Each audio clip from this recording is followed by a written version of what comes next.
men. And as usual, I use the term loosely.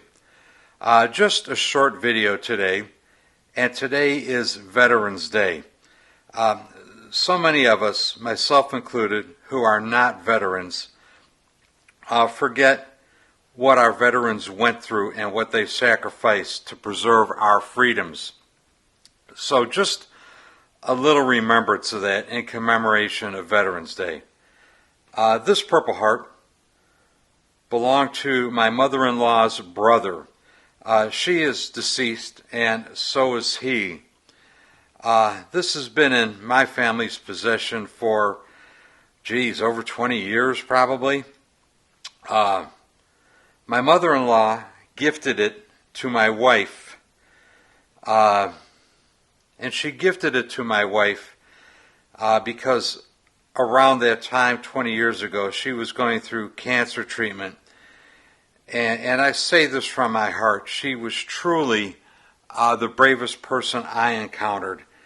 And I would have cried like a baby going through some of the procedures she went through. In recognition of that bravery, my mother-in-law gifted her brother's Purple Heart. This Purple Heart was awarded to Larry Frazier, Lawrence Frazier. He served in World War II and Korea. I don't know what he did, how he was injured and earned this, but he did, and it's here. So thanks to all the veterans out there. Thanks to Larry Frazier. My father was a veteran in the Air Force in the Korean War. Thanks to him. And actually my brother served in the Navy during the first Gulf War on an aircraft carrier in the Persian Gulf. So thank you to all of our veterans. You guys deserve whatever recognition you get. Our nation owes you a debt that it has never fully repaid. And enjoy the rest of your day, you guys.